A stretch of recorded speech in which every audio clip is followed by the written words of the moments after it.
The Japanese tank column destroyed by Filipino guerrillas using bamboos. In the last desperate months of World War II, American forces were fighting tooth and nail to reclaim the Philippines. The Japanese war machine was on its back foot, but it was far from broken.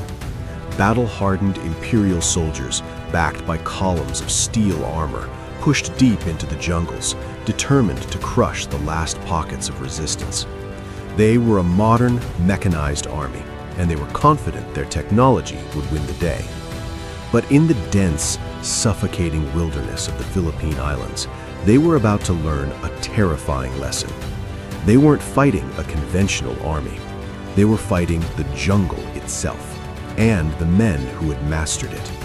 This is the story of how local guerrillas, with little more than their wits and whatever the land could provide, faced down the might of Japanese tanks. It's a story of ingenuity against steel, of raw courage against conquest, and how, in the right hands, a simple piece of bamboo can become as deadly as any anti-tank gun. Picture this: a column of Japanese tanks, symbols of industrial power, rumbling down a muddy jungle track. Their crews are on alert, but what could possibly stop them out here? Suddenly, the lead tank lurches to a violent halt, its steel belly pierced, not by a shell, but by a sharpened stalk of bamboo. This wasn't some freak accident. It was a carefully laid trap, one of many tactics in a war of ghosts and shadows. A war where the Filipino guerrilla fighter turned the tables on a technologically superior foe. How could a weapon that primitive possibly work? And what did it mean for the larger fight for the Philippines? Chapter 1. The Ghost Soldiers of the Philippines. When General Douglas MacArthur was forced to flee the Philippines in 1942, he famously vowed, "I shall return." He left behind thousands of American and Filipino soldiers who were surrendered to the Japanese.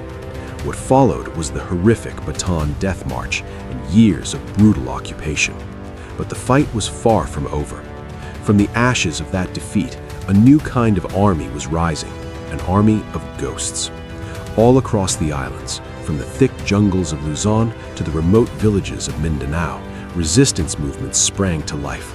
They were made up of soldiers who'd escaped capture, ROTC cadets, and ordinary civilians, farmers, teachers, and laborers who simply refused to bow to the invaders. These were the Filipino guerrillas. By the end of the war, their numbers had swelled to an estimated 260,000 fighters. They were so effective that by 1945, Japan only had firm control over 12 of the 48 provinces. The rest? That was guerrilla country. Their strength wasn't in heavy weapons. They were desperately short on those. It was in their total mastery of the terrain. They knew every river, every mountain path, every hidden trail. This let them strike without warning and vanish back into the wilderness, bleeding the Japanese forces through 1,000 small cuts. They sabotaged supply lines, ambushed patrols, and gathered crucial intelligence that would prove vital for the returning American forces. The Japanese may have controlled the cities, but the guerrillas owned the night, and they owned the jungle. Chapter 2. The Bamboo and the Bazooka, an arsenal of ingenuity. Facing an enemy armed with tanks, artillery, and aircraft, the guerrillas had to get creative. They became masters of unconventional warfare, turning everyday objects into lethal weapons. Their tactics were a masterclass in human ingenuity under extreme pressure. They used anything they could get their hands on, from unexploded bombs repurposed as landmines to simple, brutally effective traps. Which brings us to the bamboo. To a Japanese tank crew, it was just part of the scenery. To the guerrillas, it was a spear that could gut a tank. They would select huge, mature bamboo stalks, known for their incredible strength.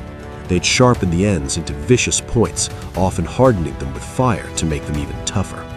These giant spikes were then buried deep in the ground at a perfect 45-degree angle, hidden along narrow jungle trails or on the far side of riverbeds, anywhere a tank was likely to pass.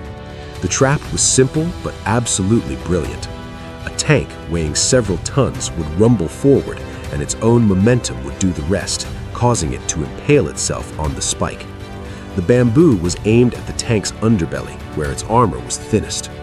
While one spike might not blow the tank to pieces, it could easily tear open fuel lines, wreck the engine, or cripple the tracks, leaving the vehicle dead in the water.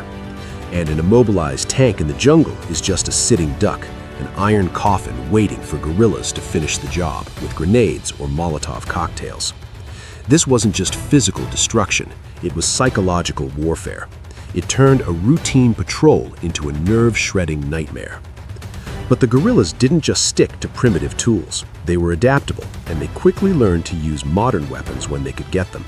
There's no better example of this than one of the most daring and successful operations of the entire Pacific War: the raid on the Cabanatuan prisoner of war camp in January 1945. This mission, a joint operation between U.S. Army Rangers and Filipino guerrillas, would become the ultimate showcase of just how essential these fighters were. Chapter 3: Climax at the Kabu River. On January 30, 1945, a small force of about 120 U.S. Army Rangers and Alamo Scouts set out on what felt like a suicide mission to rescue over 500 American POWs from the Cabanatuan camp, deep behind enemy lines. These prisoners were survivors of the Bataan Death March, and intelligence suggested the Japanese were about to execute them all. The camp was miles inside enemy territory, with a force of up to 1,000 Japanese soldiers camped just across the Kabu River. The American commander, Lieutenant Colonel Henry Mucci, knew the raid's success hinged entirely on local support. He connected with two guerrilla units, one led by a brilliant Filipino tactician named Captain Juan Pahota. Pahota was a natural leader, imaginative and with an unmatched knowledge of the area. When Mucci wanted to attack immediately, it was Pahota who insisted they wait 24 hours. He warned that Japanese activity was too high and a daylight raid would be a massacre, stating bluntly, "Sir, with all due respect, that is suicide." But Pahota did more than just give advice. His 200 guerrillas were handed the most critical job of the entire operation: to hold the Kabu River Bridge. This small wooden bridge was the only way for those hundreds of Japanese reinforcements to cross the river and wipe out the Rangers and the prisoners. Pahota's men had to create a roadblock and hold back the inevitable counterattack for as long as they could. As the Rangers began their stunningly successful 30-minute assault on the camp, all hell broke loose at the Kabu River Bridge. Pahota's men, armed with a mix of rifles, machine guns, and a few precious bazookas from the Americans, dug in for the fight of their lives. The Japanese, alerted by the gunfire, threw everything they had at the bridge. Wave after wave of infantry charged. Japanese tanks, a terrifying sight in the dark, rumbled toward the roadblock. And it was right there that guerrilla adaptability shone brightest. One of Pahota's men, who had been trained to use a bazooka only hours before, took his position. As the Japanese tanks advanced, he fired. One after another, he hit 4 of them, turning the tip of the Japanese spear into a blazing wreck. For hours, Pahota and his men held their ground against a vastly superior force, stalling the Japanese reinforcements completely. Their heroic stand bought the Rangers the precious time they needed to get the frail and starving prisoners out, carrying them to safety in carabao-drawn carts, another one of Captain Pahota's ingenious ideas.